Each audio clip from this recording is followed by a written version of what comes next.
प्यारे बच्चों, मैं आशीष अग्रवाल आप सभी का स्वागत करता हूं बच्चों विद्या क्लासेस में। तो बच्चों कैसे हैं सभी आप? उम्मीद करते हैं आप सभी स्वस्थ होंगे, ठीक होंगे, अच्छे होंगे। तो चलिए बच्चों, आज हम स्टार्ट कर रहे हैं आपका 12th क्लास की फिजिक्स में। बच्चों हमारा जो सेकंड पार्ट चल रहा था आपका खंड ख कह दे अगर हम उसका, तो उसके अंदर जो हमारी यूनिट 1 जाती है, चैप्टर नंबर 9 जाता है। आज हमारा जो बच्चों लेक्चर चलेगा, लेक्चर नंबर होगा बच्चों आपका 5।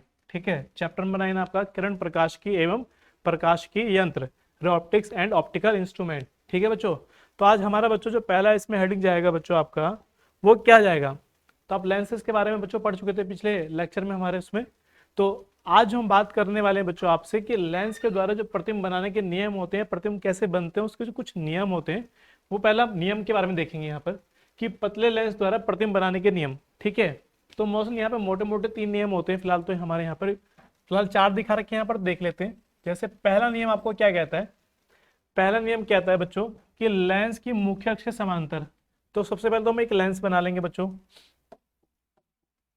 सबसे पहले तो हम एक लेंस बना लेते हैं बच्चों यहाँ पे कि हमारे पास मान लेते हैं कि लेंस ये वाला इस तरीके से होगा। ठीक है,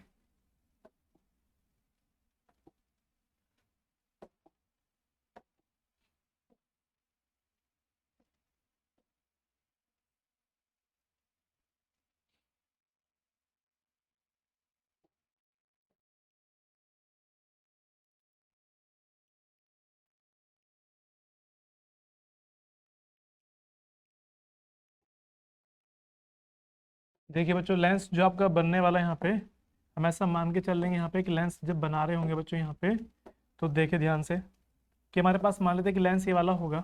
ठीक है, अब इस लेंस की अपनी कोई अपनी मुख्य अक्ष होगी, तो मान के चल लेते हैं कि मुख्य अक्ष जो होगी बच्चों वो ये वाली हो जाएगी लाइन इसकी।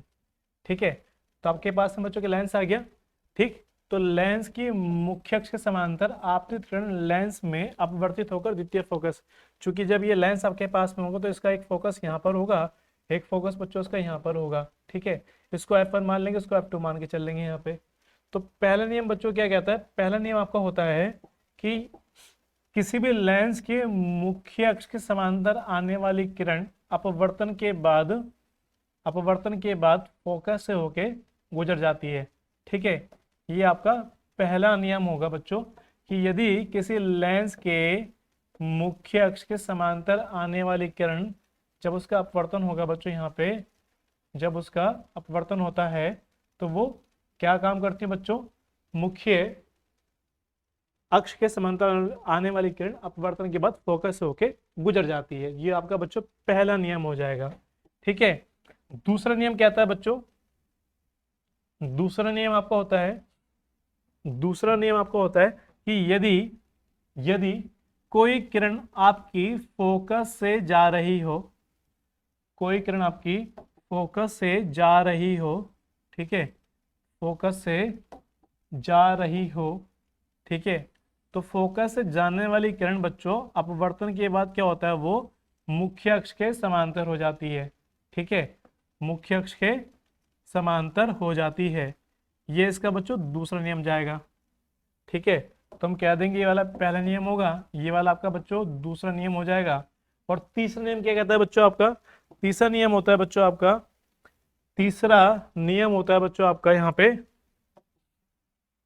कि अगर मान लेते हैं कि आपके पास में प्रकाशिक केंद्र सी होगा ये वाला, तो कोई भी प्रकाशिक केंद्र से जाने वाली किरण अपवर्तन के बाद सीधी निकल जाती है। ये है बच्चों आपका अपवर्तन का तीसरा, सॉरी, किसी लेंस के द्वारा प्रतिबिंब बनाने के नियम। ठीक है, तो आपका तीसरा नियम हो जाएगा। तो हमने एक लेंस में आपको तीनों नियम समझा दिए हैं। फिलहाल जो हमने यहाँ पर बनाया है बच्चों, ये उत्तल लेंस को लेकर बनाया है कि किसी लेंस के मुख्य अक्ष, ये जो आपके पास में होगा ये मुख्य अक्ष हो जाएगा बच्चों, आपका मुख्य अक्ष हो जाएगा, और ये आपका बच्चों लेंस हो जाएगा।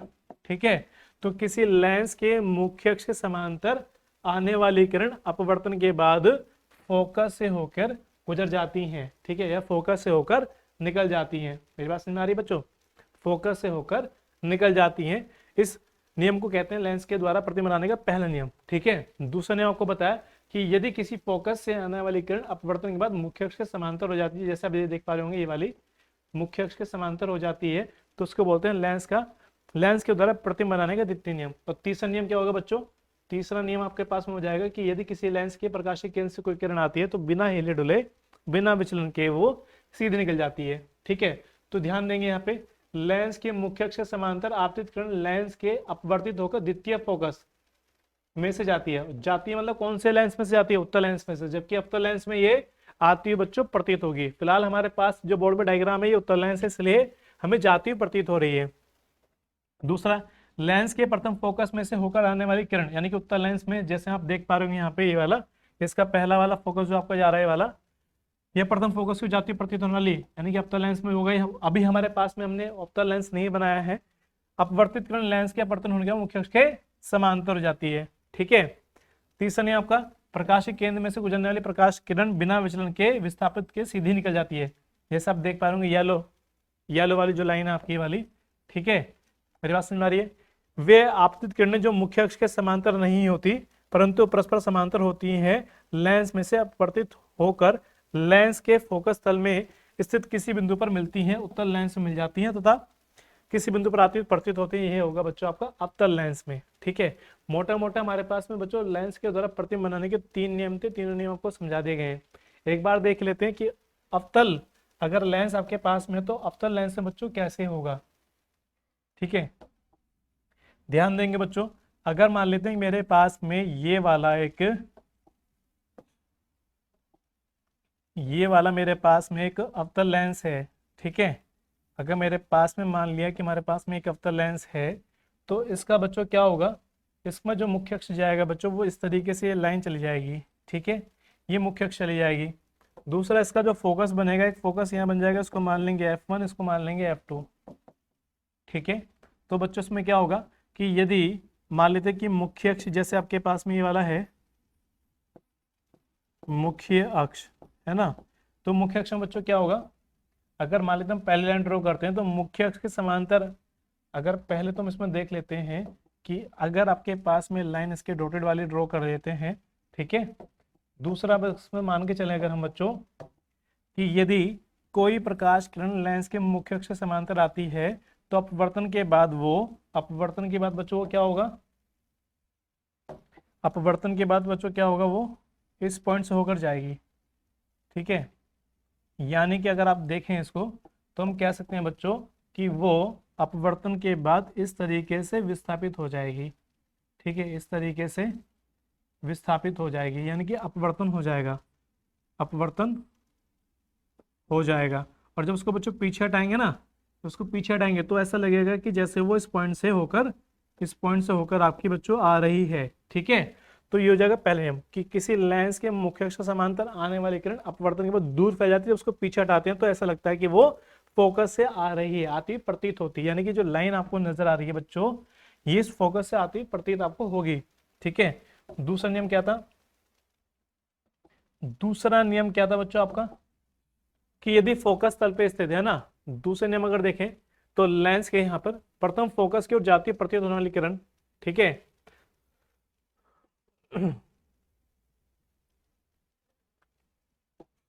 ध्यान देंगे लेंस के प्रथम फोकस में उससे होकर जाने वाली किरण उत्तल, या दूसरा आपका जाएगा प्रथम फोकस की ओर जाती हुई प्रतीत होने वाली किरण अवतल लेंस में अपवर्तित किरण लेंस में से अपवर्तित होकर मुख्य अक्ष के समांतर हो जाती है। मुख्य अक्ष के समांतर मतलब कि अगर कोई लाइन यहाँ पर जा रही हो, अगर आप देखें हैं बच्चों यहाँ पे, इसको अगर मैं डॉटेड दिखा दूं और यहाँ से एक डॉटेड लाइन ड्रॉ करूं यहाँ पे इस तरीके से, है ना, इस तरीके से डॉटेड करूं मैं लाइन, तो मैं यहाँ पर ये कह सकता हूँ कि अगर अब इसको ऐसा मान लिया जाए कि ये लाइन कुछ इस तरीके से फोकस पर जा रही थी, ठीक है, लेकिन जैसे इसका अपवर्तन होगा तो ये अपवर्तन होकर बच्चों मुख्य अक्ष के समांतर हो जाती है। तो ये हो जाएगा आपका दूसरा नियम। और तीसरा नियम क्या होगा बच्चों, तीसरा नियम बच्चों आपको बताया कि यदि प्रकाशीय केंद्र यानी कि सी में से होकर अगर कोई लाइन जाती है, प्रकाशीय केंद्र सी में से कोई लाइन अगर जाती है बच्चों तो वो बिना विचलन के सीधी निकल जाएगी। तो ये होगा आपका अपवर्तन का तीसरा नियम। ठीक है, ये होगा बच्चों आपका अपवर्तन का तीसरा नियम। ठीक है, तो उसके द्वारा हम प्रतिबिंब बच्चों बना पाते हैं। किसी भी लेंस के द्वारा जो प्रतिबिंब बनाने का कार्य होता है वो 3 नियमों की सहायता से ही बच्चों होता है। ठीक है, तो देखते हैं बच्चों इसके द्वारा जो प्रतिबिंब बनाने की स्थितियां बनती है बच्चों। इसके द्वारा अगर हम यहाँ पर देख लेते हैं बच्चों, तो लेंस के द्वारा प्रतिबिंब बनाना, ठीक है, तो हम पहले बात करेंगे बच्चों उत्तल लेंस के बारे में कि उत्तल लेंस से प्रतिबिंब किस प्रकार बनाए जा सकते हैं। तो इस पर भी बच्चों डिपेंड करता है कि वस्तु आपकी कहाँ पर रखी हुई होती है। ठीक है, प्रतिबिंब वास्तविक होगा, आभासी होगा, वस्तु की लेंस से दूरी पर निर्भर करता है। नंबर 1, जब वस्तु अनंत पर रखी हुई हो। ठीक है, तो मान लिया हमारे पास बच्चों के लेंस यहाँ पर आप देख पा रहे होंगे, ये लेंस आपके पास में होगा, इसको एल से रिप्रेजेंट कर देते हैं। यहाँ पे ये लेंस आपके पास में हो जाएगा। इस लेंस के दोनों साइड फोकस रहेंगे, पहला फोकस आपका ये हो जाएगा, दूसरा आपके पास में इस साइड हो जाएगा। ठीक है, अब इस लेंस के अनंत पर यहाँ पे आपका हो जाएगा इनफाइनाइट, तो अनंत पर कोई वस्तु रखी हुई, बिंदु वस्तु रखी हुई, सॉरी अनंत पर एक बहुत बड़ी वस्तु रखी हुई है, जिससे बच्चों दो पैरेलल लाइनें चलेंगी। पहली जो प्रकाशीय केंद्र से सीधी निकल जाएगी, जैसे आप देख पा रहे होंगे बच्चों यहाँ पे ये वाली जो लाइन है बच्चों वो सीधी निकल रही है प्रकाशीय केंद्र से, है ना, आप देख पा रहे होंगे प्रकाशीय केंद्र से सीधी निकल रही है। दूसरी एक समतल जो समांतर लाइन आ रही है वो फोकस से होकर जो जा रही है बच्चों, तो अपवर्तन के नियम अभी हमने पढ़े हैं कि फोकस से होकर जाने वाली जो किरण होगी अपवर्तन के बाद मुख्य अक्ष के कैसे हो जाती है बच्चों, समांतर हो जाती है। ठीक है, अब समांतर हो जाती है तो अनंत पर रखी वस्तु का जो प्रतिबिंब बनता है बच्चों, अनंत पर रखी वस्तु का प्रतिबिंब जो बनता है वो कहाँ बनता है बच्चों, फोकस पर बन जाता है। कहाँ बनता है, फोकस पर बन जाता है। ठीक है, फोकस आप ये देख पा रहे होंगे बच्चों, ये वाला जो आपका बना हुआ है ये फोकस पर बन जाता है। और बिंदु वस्तु आपकी कहाँ रखी हुई है बच्चों, बिंदु वस्तु रखी है आपके पास में ये वाली, है ना, ये बिंदु वस्तु रखी हुई है आपकी। तो यहां तक बच्चों बात समझ में आ चुकी है। तो पहला क्या है आपके पास में कि जब वस्तु आपके अनंत पर होगी तो प्रतिबिंब कहाँ बनेगा, जब वस्तु आपके अनंत पर होती है तब प्रतिबिंब कहाँ बनता है बच्चों,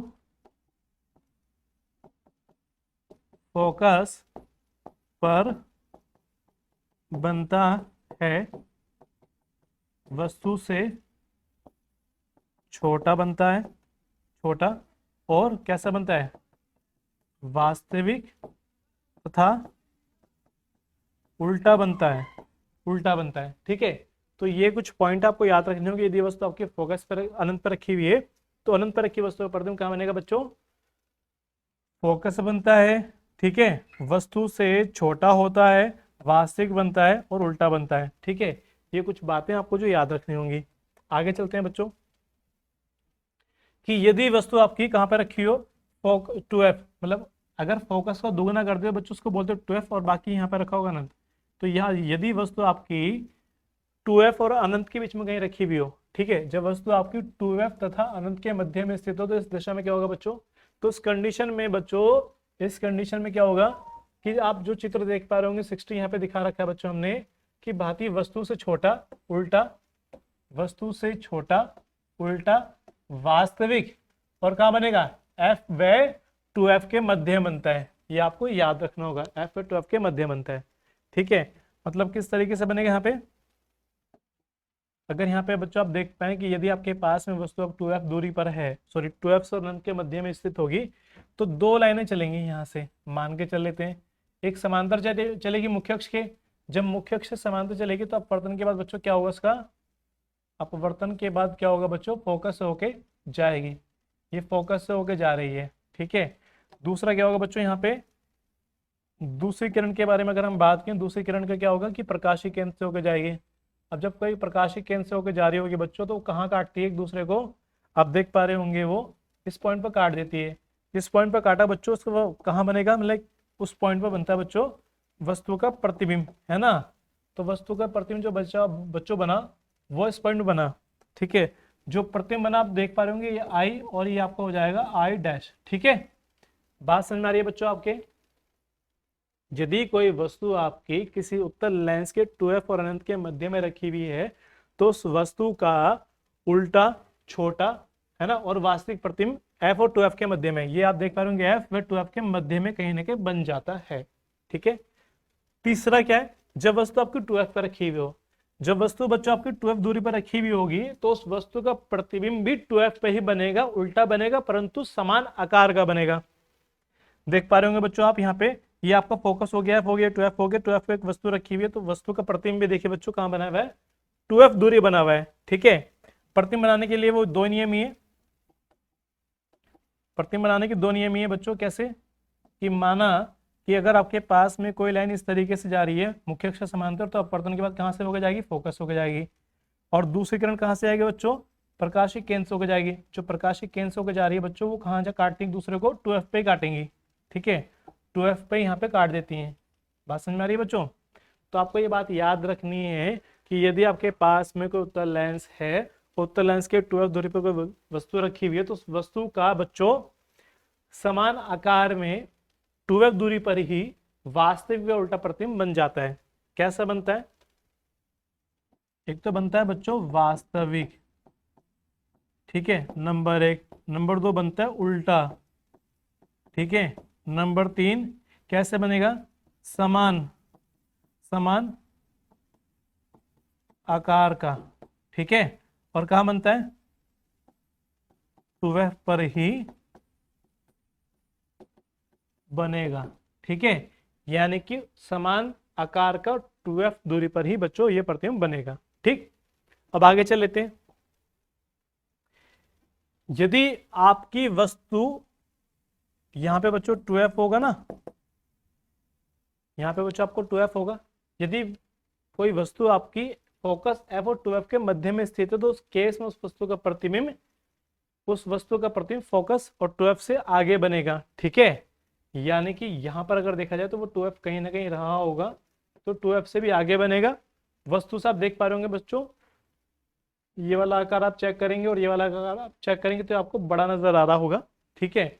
तो इस केस में, इस दशा में कि आप देख पा रहे हो यहाँ पे 62.a है ना। अगर यहाँ पे 62a आ रहा है तो यहाँ पे आपका ए वाला पार्ट हो जाएगा, नहीं 62 चला जाएगा, यहाँ पे 62.a है।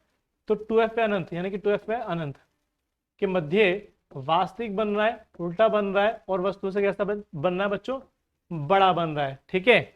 बात समझ में आ रही है।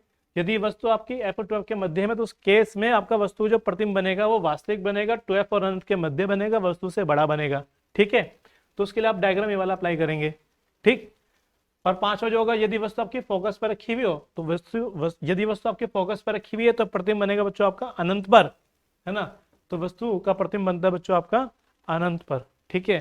तो अनंत पर बनने आने के लिए क्या करना होगा बच्चों, आपको अनंत पर बनाने के लिए आपको एक प्रकाश किरण इस तरीके से लेनी होगी मुख्य अक्ष के समांतर। जो मुख्य अक्ष के समांतर आती है बच्चों, प्रकाश से फोकस होकर निकल जाती है, और दूसरी लाइन आपकी प्रकाशिक केंद्र होकर जाएगी, ठीक है। ये दोनों लाइनें बच्चों जब आगे बढ़ाएंगे इनको हम, तो ये दोनों लाइनें बिल्कुल पैरेलल चलेंगी, समांतर चलेंगी। जो दो लाइनें समांतर चलेंगी ये, तो ये एक दूसरे को कहीं पर भी काटेंगे नहीं। जब ये काटेंगे नहीं तो उसका मतलब मान के चलते हैं कि वस्तु को जो प्रतिबिंब बनेगा वो कहाँ बनेगा बच्चों, अनंत पर जाके प्रतिबिंब बन जाता है, ठीक है। तो आपको याद रखना है कि यदि वस्तु आपकी f दूरी पर है, ठीक है, फोकस पर है, तो वस्तु का प्रतिबिंब कहाँ बनेगा, अनंत पर बनेगा। और यदि वस्तु का प्रतिबिंब बच्चों फोकस और प्रकाशिक केंद्र, है ना, के मध्य में स्थित हो, तब क्या बनेगा, तब उस केस में बच्चों क्या होगा, उस केस में बच्चों क्या होगा कि जो आपकी बिंदु वस्तु रखी हुई है, सॉरी एक वस्तु रखी हुई है, तो यहां से दो लाइनें चलेंगी, दो लाइनें इस तरीके से चलेंगी, और अपवर्तन के बाद ये फोकस से होकर जाएगी, ठीक है। और ये प्रकाशिक केंद्र से होकर जा रही होगी, प्रकाशिक केंद्र से होकर जाएगी, तो आप देखें ये दोनों लाइनें है ना बच्चों आगे की तरफ फैल के चल रही होंगी। तो फैल के जब चलेंगी तो आगे कभी कहीं नहीं मिल सकती, इसीलिए जब इनको पीछे की तरफ हटाया जाएगा, इसीलिए जब इनको बच्चों पीछे की तरफ हटाया जाएगा तो ये कहीं ना कहीं दूसरे को काटेंगी, कहीं ना कहीं दूसरे को बच्चों ये काट देंगी। और जिस पॉइंट पर ये काटेंगी उसी वस्तु पर, उसी पॉइंट पर हम यहाँ पर कह सकते हैं कि वस्तु का प्रतिबिंब बन जाएगा, वस्तु का प्रतिबिंब बन जाएगा, ठीक है।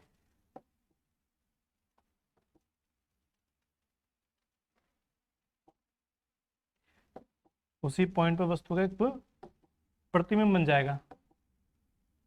और यहां पर आप देख पाए होंगे कि ये आपको वस्तु का प्रतिबिंब सीधा नजर आएगा, वस्तु से बड़ा नजर आएगा, और कैसा नजर आएगा, आभासी, ठीक है।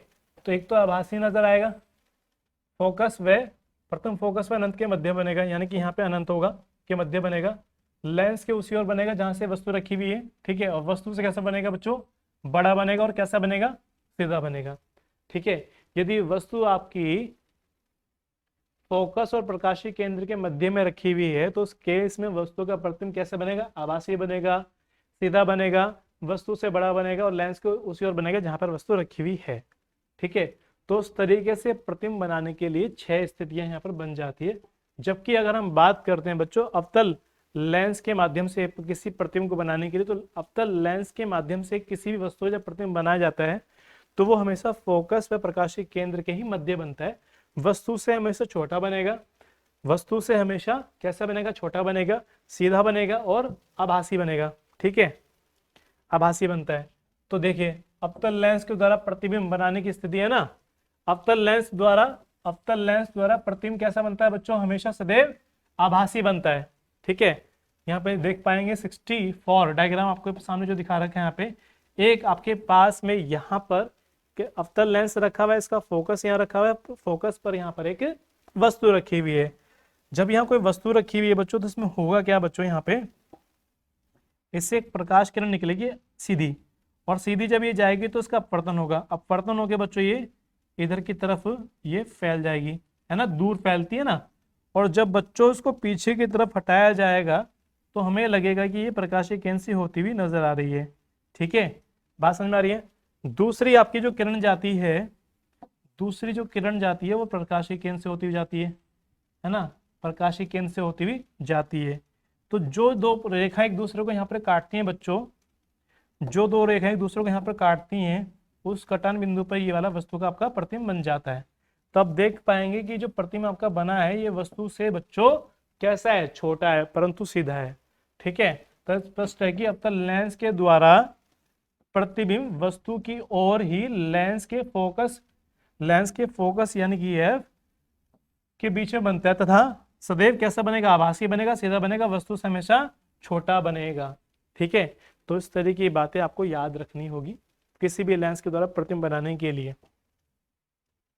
बात समझ में आ चुकी है बच्चों आपके? अगर यहां तक बात आपके क्लियर हो जाती है तो आगे चल लेते हैं। रेखीय आवर्धन इंपॉर्टेंट टॉपिक है, क्वेश्चंस करने में मदद करता है कि किसी भी, जैसे हमारे पास में कोई भी एक लेंस होगा, जैसे मान के चल लेते हैं कि हमारे पास में एक लेंस हो गया वाला, अभी आपको दिखाते हैं। आपके पास में मान लेते हैं हमारे पास में एक वाला लेंस होगा। ठीक है, लेंस था ये बच्चों हमारे पास में। अब इस लेंस के द्वारा एक प्रतिबिंब यहाँ पे बन जाता है। ठीक है, आप यहाँ पे देख पाएंगे। अब जैसे ये प्रतिबिंब बना है बच्चों, तो उस केस में यहाँ पर अगर हम यहाँ पे देखें, अगर हम यहाँ पे देख लें बच्चों, तो हम कह सकते हैं कि जो वस्तु आपकी है, इस वस्तु की लंबाई को दिखाया जाएगा ऑब्जेक्ट यानी कि हम किससे रिप्रेजेंट करेंगे? इसको ओ से रिप्रेजेंट कर देंगे, है ना। कुछ किताबों में इसको y1 से रिप्रेजेंट किया गया है। और ये आपकी इमेज जो बनती है, इसकी जो लंबाई ये वाली है यहाँ तक की, इसको आई से दिखा देते हैं, कुछ जगह इसको बच्चों y2 से दिखाते हैं। ठीक है, अब लेंस के प्रकाशीय केंद्र से वस्तु की दूरी को दिखाया जाएगा बच्चों u तक, और प्रतिबिंब की दूरी को दिखाते हैं बच्चों v तक। ठीक है, तो जो रेखीय आवर्धन होता है बच्चों क्या होता है? प्रतिबिंब की लंबाई तथा वस्तु की लंबाई के अनुपात को रेखीय आवर्धन कहते हैं। लेंस द्वारा बने किसी प्रतिबिंब की लंबाई तथा वस्तु की लंबाई के अनुपात को लेंस द्वारा उत्पन्न रेखीय आवर्धन कहते हैं। इसे किससे प्रदर्शित करते हैं? m से। तो देखिए बच्चों फॉर्मूला बन जाता है रेखीय आवर्धन बराबर m बराबर प्रतिबिंब की लंबाई बटे वस्तु की लंबाई, यानी कि I अपॉन O, या इसको कह सकते हैं y2 बटे में y1। ठीक है, दूसरे तरीके से इसको बच्चों परिभाषित किया सकता है, दूसरी तरीके से परिभाषित किया सकता है कि प्रतिबिंब की लेंस से दूरी यानी कि लंबाई तथा लेंस से वस्तु की दूरी के अनुपात को भी रेखीय आवर्धन कहते हैं। तो इस तरीके से बच्चों फॉर्मूला हमारा बन जाता है m बराबर I upon O is equal to v upon u, या इसको बच्चों लिख सकते हैं y2 अपॉन y1। ये अपने अकॉर्डिंग है कि किताब में जो हम किताब पढ़ रहे हैं बच्चों, उस किताब में y दे रखा है या I दे रखा है। ठीक है, बोर्ड के एग्जाम में आप y भी लिख सकते हैं और I भी लिख सकते हैं, दोनों से आपका काम बन जाएगा। ठीक है, तो यहां तक बच्चों बात आपके समझ में आ गई होगी। चलिए अब क्षमता के बारे में बात कर लेते हैं। तो जो लेंस की फोकस दूरी होती है उसके व्युत्क्रम को यहाँ पे हम क्षमता कहते हैं ना, पावर ऑफ लेंस, शक्ति कह सकते हैं यहाँ पे। तो लेंस की फोकस दूरी जितनी कम होती है उसकी क्षमता बच्चों उतनी अधिक होती है। ठीक है, एक पतले लेंस की क्षमता, यानी कि क्षमता को पी से इसको दिखाया जाता है, उस लेंस की फोकस दूरी के व्युत्क्रम, ठीक है, से नापी जाती है। और लेंस की फोकस दूरी यहाँ पे बच्चों कैसे लिखी जाती है, मीटर में, ठीक है। तो आप देख सकते हैं फॉर्मूला आपके पास बन गया, क्षमता P बराबर 1/f, और f कैसे, मीटर में, ठीक है। तो फॉर्मूला क्या बना बच्चों आपका, P बराबर 1/f, वो भी किस में, मीटर में, ठीक है। और लेंस की क्षमता का जो मात्रक होता है बच्चों, मात्रक क्या होता है बच्चों उसका, डायोप्टर, ठीक है। इसको किससे रिप्रेजेंट करते हैं, डी से रिप्रेजेंट करते हैं। अगर यहाँ पे बच्चों हम रख दें बराबर एफ बराबर हम बच्चों रख दें यहाँ पे 1 मीटर, तो जैसे ही यहाँ रखा जाएगा P बराबर आपका 1/1 चला जाएगा, P और कितना आएगा, एक डायोप्टर, है ना। तो यहाँ पे लिखा गया है कि 1 मीटर फोकस दूरी के लिए लेंस की क्षमता क्या होती है बच्चों, एक डायोप्टर होती है, ठीक है। उत्तल लेंस की फोकस दूरी कैसी होती है, पॉजिटिव होती है, इसलिए उत्तल लेंस की जो क्षमता होगी बच्चों वो कैसी होगी, धनात्मक होगी। जबकि अवतल लेंस की फोकस दूरी होती है नेगेटिव, इसलिए अवतल लेंस की क्षमता कैसी होगी बच्चों, नेगेटिव होगी, ठीक है। यहां तक बात बच्चों आपकी क्लियर हो गई होगी, इसको आप अपनी कॉपी में अच्छे तरीके से नोट कर लेंगे। आगे चलते हैं। चलिए बच्चों, ये इंपॉर्टेंट टॉपिक है आपका बोर्ड के एग्जाम के लिए। कई बार बोर्ड के एग्जाम में सवाल आपका आया हुआ है कि संपर्क में रखे पतले लेंसों का संयोजन, ठीक है। तो मान लेते हैं बच्चों कि हमारे पास में दो लेंस रखे हुए L1 व L2 रखे हुए, ठीक है। और दोनों का मुख्य अक्ष आपका एक ही जा रहा है, ये आपका मुख्य अक्ष हो जाएगा,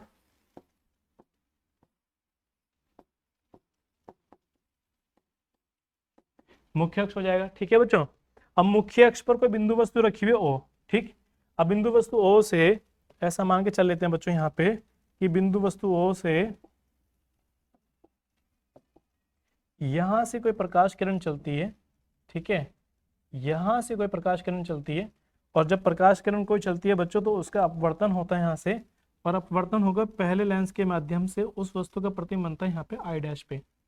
कहाँ बनता है बच्चों, ये आपका होगा आई डैश, क्या है बच्चों, ये आई डैश, और ये क्या है बच्चों आपका आई, और ये क्या है बच्चों आपका ओ, ठीक है। बात समझ में आ पा रही है आपके, ये है दूरी u, ये है v डैश, और ये है बच्चों आपकी u, ठीक है। सॉरी, ये आपकी दूरी होगी,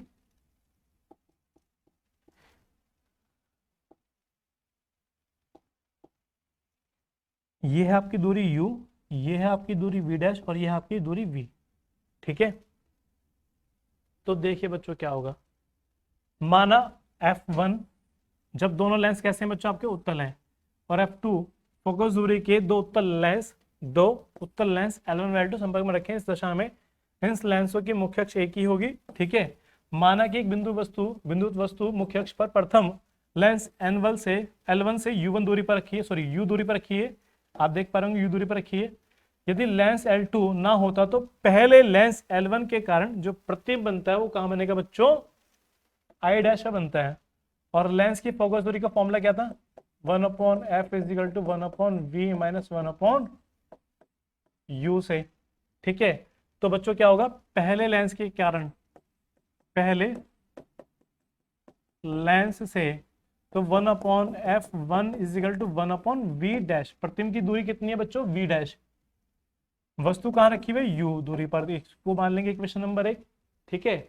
जो प्रतिबिंब आपका आई डैश दूसरे लेंस के लिए कार्य करेगा आभासी वस्तु का, ठीक है, जिसका अंतिम प्रतिबिंब कहां बनता है बच्चों, आई पर,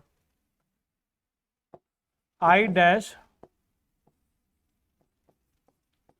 दूसरे लेंस के लिए आभासी वस्तु का कार्य करता है, जिसका अंतिम प्रतिबिंब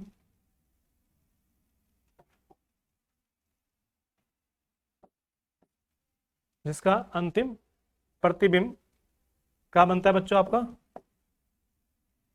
आई पर बनता है, तो उस केस में बच्चों क्या होगा, यहाँ पे देखेंगे ध्यान से आप, जब बच्चों प्रतिम आई बनेगा तो क्या होगा, 1/f2 इजिकल टू बी आएगा, वस्तु की दूरी क्या आएगी बच्चों, बी डैश आ जाएगी। इसे इक्वेशन नंबर 2 मान लेंगे। फिर समीकरण 1 व 2 कर देंगे, मतलब दोनों को जोड़ा जाएगा, तो आपका जाएगा 1/f1 plus 1/f2 is equal to 1/v dash minus 1/u plus 1/v minus के 1/v डैश। तो ये कैंसिल हो जाएगा इससे, तो आपका जाएगा 1/v minus 1/u is equal to 1/f1 plus 1/f2। ये इसको मान लेंगे तीसरी इक्वेशन, ठीक है। अगर इन दोनों लेंसों के स्थान पे बच्चों, इन दोनों लेंसों के स्थान पे हम केवल एक ऐसा लेंस रख दें, हम केवल एक ऐसा लेंस रख दें जो u दूरी पर रखी वस्तु का प्रतिबिंब कहाँ बना दे, I पे बना दे, तो उस केस में फोकस दूरी क्या हो जाएगी बच्चों, ध्यान देंगे आप। तो उस केस में यदि इन दोनों लेंसों के स्थान पर f फोकस दूरी का एक ऐसा लेंस यूज किया जाए या लगाया जाए जो u दूरी पर रखी बिंदु वस्तु का प्रतिबिंब I पर बना दे, सॉरी I वस्तु पर बना दे, I बिंदु बना दे, इसकी दूरी कितनी होगी लेंस से, v होगी। तो उस केस में बच्चों क्या होगा, 1/f is equal to 1/f is equal to 1/v minus 1/u आ जाएगा, और ये समीकरण नंबर 4 बन जाएगी। और समीकरण 3 व 4 से जब बच्चों यहां देखा जाएगा तो 1/f is equal to 1/f1 plus 1/f2 आ जाएगा। ये होगा आपका मेन फॉर्मूला, दो संपर्क में रखे लेंसों की संयुक्त फोकस दूरी का फॉर्मूला हो जाएगा बच्चों। चूंकि दोनों लेंस उत्तल थे इसलिए f1 का मान प्लस f2 का मान प्लस में रखा जाएगा, और सॉल्व करके जो f की वैल्यू आएगी बच्चों वो भी प्लस में आएगी।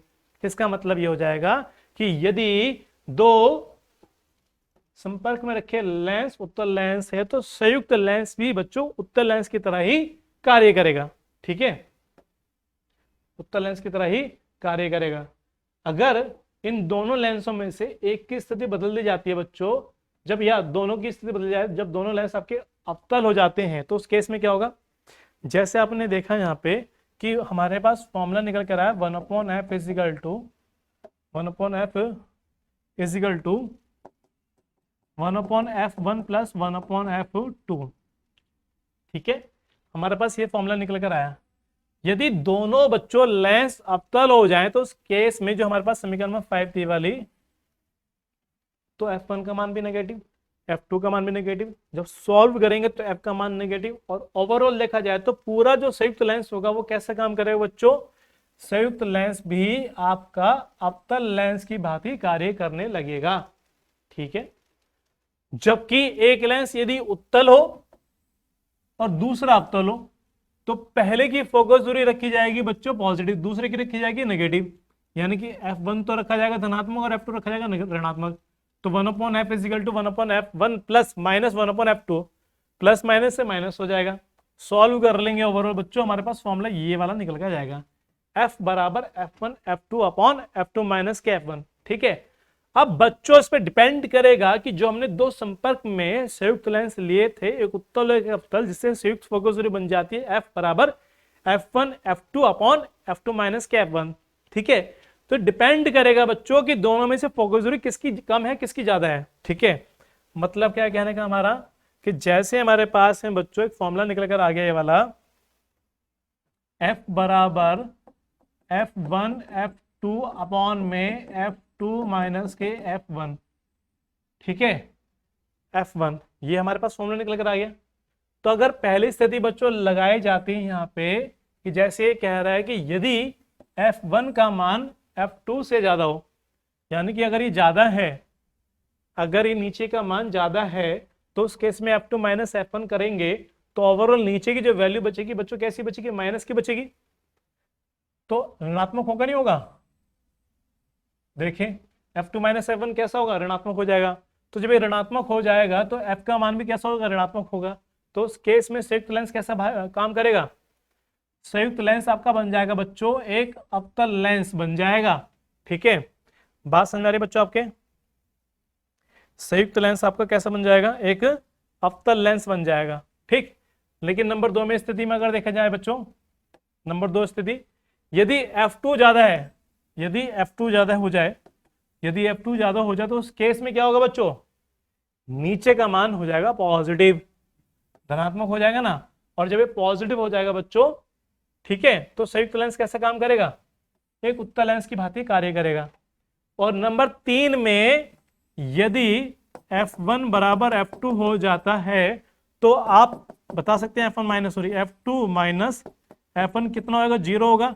और जब बच्चों नीचे 0 रख देंगे, ऊपर कुछ भी हो नीचे 0 हो, तो इसका मतलब क्या हो जाएगा, टोटल वाला जो F होगा आपका वो हो जाएगा इनफाइनाइट।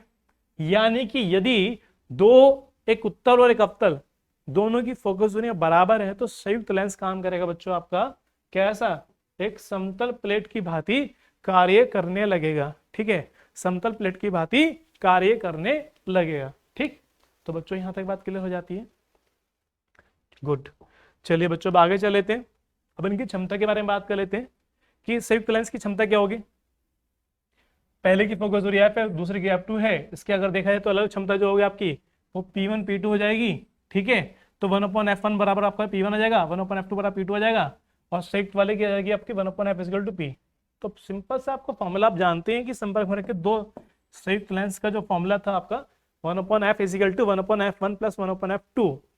तो इसकी जगह P1 आएगा, इसकी जगह P2 आएगा, इसकी जगह P आ जाएगा। यानी कि संयुक्त लेंस की जो क्षमता होगी बच्चों, दो अलग अलग क्षमताओं के योग के बराबर हो जाएगी।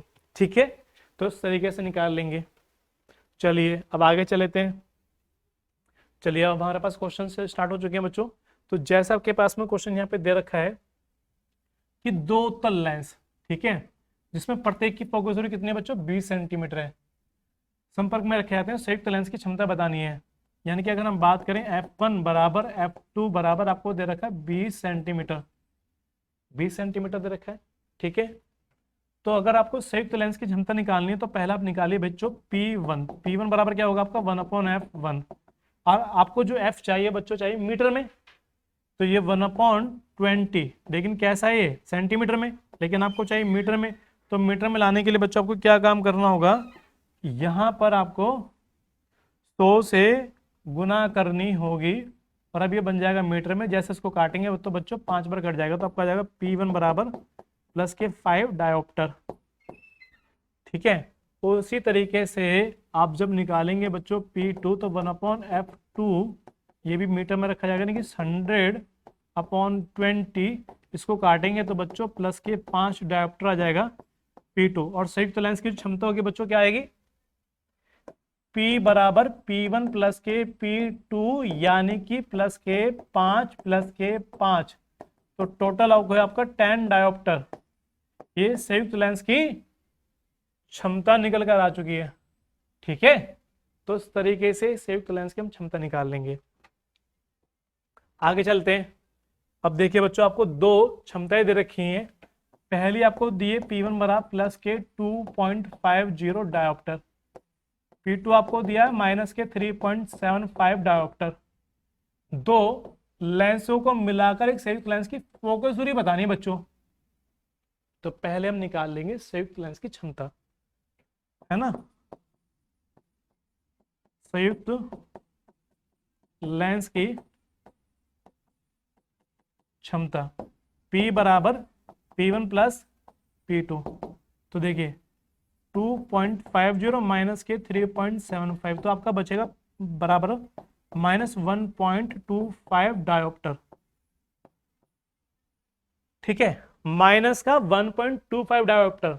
और जब फोकस दूरी निकालनी होगी बच्चों आपको, तो आपका आएगा F बराबर D बराबर, वैसे आपका आता है 1/F मीटर में। ठीक है, ये मीटर में वैल्यू निकाल के आएगी। तो अगर आपको F निकालना तो 1/P रखा जाएगा, और P की वैल्यू कितनी है, माइनस के 1.25। ठीक है, ये वैल्यू अगर आप सॉल्व करते हैं ऐसी तो मीटर में निकल कर आएगी। लेकिन अगर आप यहां से हटा के 2 जीरो लगा लेते हैं बच्चों, ठीक है, तो 2 जीरो लगा लेने के बाद में ये फिलहाल जो अभी आपके पास में आया है, कैसे निकल कर आया है 1.25 आपका कितना आ जाएगा यहाँ पर, ये इसको अगर डिवाइड कर लेते हैं बच्चों तो आपका वैल्यू निकल के आएगी यहाँ पर, ये 0.8 निकल कर जाएगी सेंटीमीटर में, और सॉरी मीटर में निकल कर आएगा, है ना। इसको जब डिवाइड करेंगे और इसमें अगर हम 100 से गुना कर लें तो आपका बन जाएगा बच्चों 80 सेंटीमीटर। यानी कि संयुक्त लेंस की जो क्षमता होगी बच्चों माइनस के 80 सेंटीमीटर निकल के आ जाएगी। ये आपका आंसर यहाँ पर हो जाएगा। ठीक है, तो चलिए बच्चों मिलते हैं आपसे नेक्स्ट वीडियो में, नेक्स्ट लेक्चर में नए टॉपिक के साथ में। बच्चों आज के लिए धन्यवाद।